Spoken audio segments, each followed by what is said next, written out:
Սիրելի հայրենակիցներ, մի փոքր առաջ պատգամավորներից մեկը Տիկին Հասմիկ Հակոբյանը մի տեսակ տարակուսած էր, թե մենք ընդհանրապես ինչ ենք խոսում Սամվել Կարապետյանի կալանավորման մասին, կարծես հերթական առօրեական իրադարձություն էր, որ տեղի էր ունենում։ Բայց եթե Տիկին Հակոբյանն այդքան էլ չի հավատում նրան, թե իսկապես ինչ մեծ ներդրում է ունեցել Սամվել Կարապետյանը հայ ազգի, հայ ժողովրդի համար, ես վստահ եմ, որ հիմա այս ձայնագրությունը լսելուց հետո մի փոքր ձեր հավատը կավելանա։ Եթե հայկական կապիտալը հայրենիք չունի, ինչու են Սամվել Կարապետյանը և Ռուբեն Վարդանյանը միլիոնավոր դոլարներ ներդրում Հայաստանի Հանրապետությունում։ Նույնիսկ Վերջում իհարկե առաջարկում է նաև ծափահարել ինչպես Սամվել Կարապետյանին, այնպես է Ռուբեն Վարդանյանին։ Ես գիտեմ ինչու են իրենք ներդրում արել Հայաստանի Հանրապետությունում և Արցախում, որտեղ Հայաստանի Հանրապետությունը և Արցախն իրենց հայրենիքն է և նրանք սիրում են իրենց հայրենիքը։ Իսկ ինչու է հիմա Սամվել Կարապետյանը այս իշխանության օրոք կալանավորված և ինչու է Ռուբեն Վարդանյանը Ալիևի ռեժիմի օրոք կալանավորված, այդ հարցի պատասխանը ես ևս գիտեմ, որովհետև դուք երկուստ էլ ատում եք հայ ժողովրդին և հայկական պետականությունները, ինչպես Հայաստանի Հանրապետությունը, այնպես էլ Արցախը։ Վերջերս մի գրառում հայտնվեց, հիմա ես իմ ձևով կմիջամտեմ։ Առաջ գոնե ձև էին անում, որ կա իրավական գործընթաց, որ կան դատական պրոցեսներ և այլն, քննիչներն իրենք են ինչ-որ գործընթացներ իրականացնում։ Հիմա SMS-ների, WhatsApp-ով SMS-ների փոխարեն ուղղակի գալիս է Facebook-յան արդարադատությունը, Facebook-յան ուղիղ ցուցումներով մարդիկ են կալանավորվում։ Սա է այն համակարգը, որ դուք ստեղծել էիք։ Զանգովի արդարադատության դեմ էիք պայքարում մինչև 18 թվականը։ 18 թվականից հետո մի հատ upgrade եղաք ու ստացվեց Facebook-յան արդարադատության իրականացում։ Բայց ինձ իսկապես մի բան է հետաքրքիր, պարոն Թունյան, հետո կխանգարեք, ձեր ոգին փառավորվեց երեկ, երբ կալանավորեցին Սամվել Կարապետյանին, իսկապես ձեր ոգի փառավորվեց, տոնում էիք երեկ։ Ես վստահ եմ, որ Ալիևը տոնում էր, որովհետև տարիներ առաջ հետախուզում էր հայտարարել Սամվել Կարապետյանի նկատմամբ։ Տոնած կլինեիք, այդտեղ կասկած չունեմ։ Ձեզ ուժեղ էիք զգում։ Ես վստահեցնում եմ, դա ընդհանրապես ուժի գործոն չէ, ուժի ցուցադրություն չէր, այլ բացառապես թուլության, վախերի ցուցադրություն։ Ուզում եմ հասկանամ, այդ ինչից եք էլի այդքան վախենում։ Մարդն ընդամենն ասել է, որ եկեղեցու կողքին կանգնած ալինելու, եկեղեցուն է պաշտպանելու։ Այդ ինչ մի սենց վախեցած, սարսափած վիճակում եք գտնվում։ Այո, պետք է արձանագրել Սամվել Կարապետյանի կալանավորումը Նիկոլ Փաշինյանի վախերի դրսևորում է, ուրիշ որևէ բան չկա այստեղ։ Ընդհանրապես Ես կարծում եմ, որ Նիկոլ Փաշինյանն այս տարիների ընթացքում ապացուցել է, որ ինքն առհասարակ ատում է հաջողակ մարդկանց, ատում է այն մարդկանց, ովքեր հաղթանակի հետ են ասոցացվում, ատում է մարդկանց, ովքեր արժեք են ստեղծում, ու էական չի, թե այդ մարդիկ ովքեր են, նախագահներ լինեն, զինվորականներ լինեն, բիզնեսմեններ լինեն, թե ուղղակի սպորտսմեններ, օրինակ Հենրիխ Մխիթարյանի դեպքում, Լևոն Արոնյանի և մյուսների դեպքում։ Եվ հատկանշական է, որ այս մարդը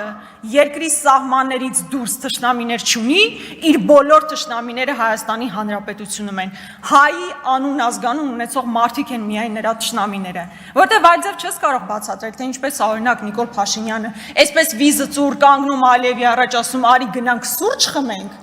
կամ Էրդողանի գիրքը սենց ոգևորված իր կրծքին սեղմում կանգնում, հետո գալիս Հայաստանի Հանրապետությունում թուր ճոճում բոլորի նկատմամբ, հոգևորականների, կաթողիկոսների, նախագահների, գործարարների։ Պարոն Սուքիասյան, ձեզ դուր է գալիս այս իրավիճակը, երբ գործարարներն են այսպես թիրախավորվում։ Վստահ եմ, որ դուր չի գալիս։ Բայց ես կարծում եմ, որ բոլորն էլ իրենց կարծիքը այստեղ պետք է հայտարարեն այդ մասով։ Եկեղեցու նկատմամբ տեղի ունեցողը ազգային ինստիտուտը ոչնչացնելուն միտված քայլ է, ուրիշ ոչինչ։ Սիրելի ժողովուրդ, հանկած չմոլորեցվեք այն պնդումներով, որ սրանք առանձին անհատների, առանձին հոգևորականների կամ կաթողիկոսի հետ քննարկումներ են։ Սա մեր ազգային ինստիտուտը ոչնչացնելու հարց է։ Վաղը կարծես թե Նիկոլ Փաշինյանը Թուրքիա է մեկնում։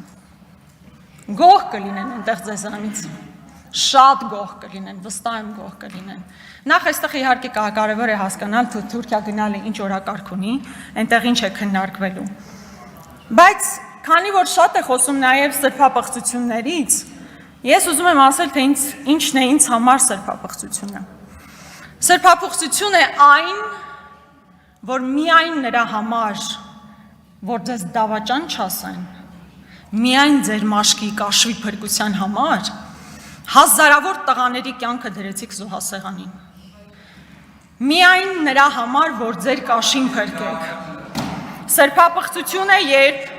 տասնյակ կիլոմետրերով Լրություն դալիճ։ Լրություն, նախազգուշացում, Նարեկ։ Սրբափոխություն է, երբ Նիկոլ Փաշինյանի միանձնյա հրամանով տասնյակ կիլոմետրերով մեր զորքը ետ է քաշվել, անպաշտպան թողնելով, այո, եւ հարվածի տակ թողնելով Պարոն Եղոյան,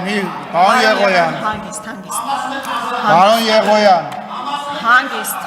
խնդրում եմ կարգի հրավերեք պատգամավորներին։ Պարոն Եղոյան, Սրբափոխություն էր Արցախը ճանաչել։ Տիկին Գրիգորյան, մի վարքյան։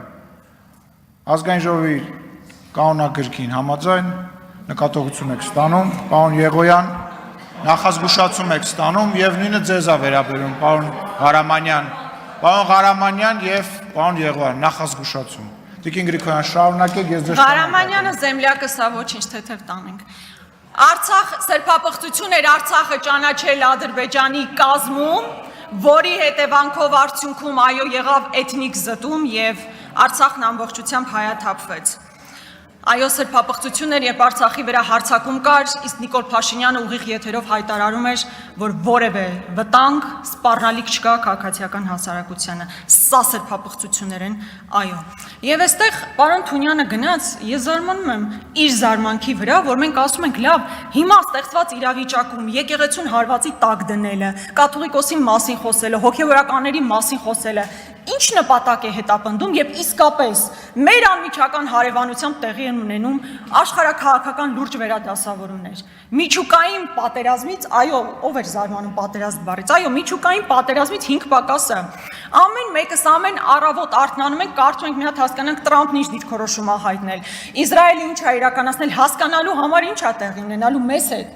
Այսօր Իրանի սահմանից բազմաթիվ իրանցիներ են մտնում Հայաստանի Հանրապետություն եւ ամենօրյա ռեժիմով Facebook-ում ստատուս գրելու փոխարեն մի հատ հասկացեք, այդ հետևանքներին մենք ոնց ենք առերեսվելու։ Սրանք նորմալ ադեկվատ հարցեր են, որոնց դուք պատասխանները չունեք։ Այո, կարող եք ինչից ասել խոսել, բայց միևնույն է փաստ է, չէ, որ օրինակ մեր պետական պարտքը ավելացել է 7 միլիարդով, 13 միլիարդ պետական պարտք ունենք։ Թունյանն ասում է, ինչ եք խոսում պետական պարտքից, օրինակ Գյուրեղյանը պարտքը ավելացրել տուն ա գնել։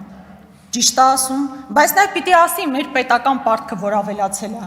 Մեր կյանքում ի՞նչն է ավելացել։ 7 միլիարդ։ 7 միլիարդ։ Այս իմ земլякները այսօր որոշել են հատուկ ինձ արձագանքել, տենց հրաման ունեք։ Լրություն։ 13 միլիարդ պետական պարտքի պայմաններում։ Պետական պարտքի պայմաններում մենք ինչ ենք ստացել։ Կրկնում եմ, ուզում եմ գնալ տեսնել ստրատեգիական նշանակության, ինչ եք ստեղծել մեզ համար, մեր երեխեքի համար, որովհետև երեխաները, դուք ավարտական ելույթ ունեք, չէ՞։ Լրություն, ես խնդրում եմ Տիկին Գրիգորյանի земլякներին լռել։ Եվ հերիք եղավ землячествоյով զբաղվեք եւ ռուսերեն բառեր օգտագործեք։ Կարող ենք կազմակերպել, ես էլ պարտավորվում եմ մեքենան ապահովել, եթե ուզում եք գնալ տեսնեք։ Ինձ ցույց տալու կարիք չկա, դուք ժողովրդին պետքա ցույց տաք 7 միլիարդը ինչի վրա է գնացել։ Տեսեք, ամեն անգամ ես սա որպես փաստ արձանագրում եմ, երբ հարցնում եմ պետական պարտքը ինչի վրա է ծախսվել, կոնկրետ Տիրապետում եմ նախազգուշացում Աղվան Վարդանյանին տեղից բղավելու համար։ Քանի որ ինձ անընդհատ ընդհատեցին եւ մեծ հաշվով ժամանակը քիչ է մնացել։ Ես չեմ ընդհատում, շարունակեք Տիկին Գրիգորյան։ Մի նայեք ժամանակին, շարունակեք։ Պետական պարտքի մասին խոսելիս պետք է նաև հետևյալ արձանագրումն անել։ Մինչև 18 թվականը պետական պարտքի միջին տոկոսադրույքը 4.6% էր, այսօր այս պահին 7.2% է, ինչը նշանակում է, որ միայն 24 թվականին վճարվել է ավելի քան 113 միլիարդ դրամ, գրեթե նույնքան ամբողջ առողջապահական համակարգն է։ Այսինքն միայն այն բանի բերումով, որ այս մարդիկ նույնիսկ պարտք ներգրավելիս չեն կարողանում համապատասխան աշխատանքն անել եւ ավելի ցածր տոկոսադրույքով պարտք ներգրավել, մենք այսքան գումար փաստացի վճարում ենք։ Մի քանի անդրադարձ նաեւ հնչեցված, օրինակ Ալեն Սիմոնյանն ասում է, անհետ կորածների ժամանակը։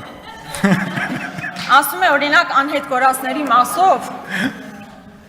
անլրջացրեցի։ Դուք դահլիճում եք Տիկին Գրիգորյան, անհետ կորածների ժամանակ, ես դա Անհետ կորածների մասով մենք մշտական կապի մեջ ենք։ Ասում եք կգնա կնկարվեք անցնեք։ Անհետ կորածների ընտանիքներն այս վիճակում կներեք, որ իշխանության օրոք են հայտնվել։ Բայց ձեր իշխանության օրոք են այս մարդկանց երեխաները անհետ կորել։ Դուք պարտականություն ունեք վերադարձնելու կամ մասունքները կամ տեղեկատվություն տալու, որ չեք արել։ Եկել եք ու եք ինչ ասում։ Դուք դահլիճում եք եղել, միայն վերջի պատերազմի ժամանակ անհետ կորածները չէին, նաև 90-ականներին էին ներկայացված, խնդրում եմ ասելուց գոնե ճիշտ ասեք, էլի։ Ներկա չէիք դուք դահլիճում։ Ես ներկա եմ ամբողջությամբ տեղեկատվությանը տիրապետում եմ փողոցում կանգնած այսօրվա մարդկանց գնացեք եւ պատասխան տվեք, հարցը դա է։ Մնացած ամեն ինչը լիրիկա է, մնացած ամեն ինչը մանիպուլյացիա է։ Ժամանակն ավարտվում է, այստեղ երկար խոսելու նպատակ չունեմ, չնայած նաեւ բյուջեի մասով շատ արձանագրումներ ունեի անելու, բայց մի հստակ բան ուզում եմ արձանագրել։ Այնինչ այսօր տեղի ունենում Հայաստանի Հանրապետությունում իսկապես վախի մթնոլորտ սերմանելու գործընթաց է։ Բոլորին թիրախավորել, կրկնում եմ, ոչ թշնամուն, ոչ հակառակորդին, ոչ իրական թշնամիներին, սեփական ժողովրդի ներկայացուցիչներին թիրախավորել, վախ սերմանել, միայն թե հնարավորինս երկար սեփական աթոռը պահելու համար։ Սիրելի ժողովուրդ, չվախենաք։ Մի վախեցեք մարդուց, ով ինքը ոտից գլուխ վախերի կծիկ է, վախենում է սեփական աթոռը կորցնելուց, որևէ կերպ չվախենակ, ես չեմ վախենում, 100 հազարավոր մարդիկ չեն վախենում եւ իսկապես չկա մի բանդ, որում կարող եք տեղավորել 100 հազարավոր մարդկանց, ովքեր պահելու են իրենց ինքնությունը, ովքեր լինելու են եկեղեցու կողքին եւ այն մարդկանց կողքին, ովքեր իսկապես արժեք են ստեղծում։ Շնորհակալություն։ Մենք ենք շնորհակալ Տիկին Գրիգորյան, լրություն։ Առաջարկ կա։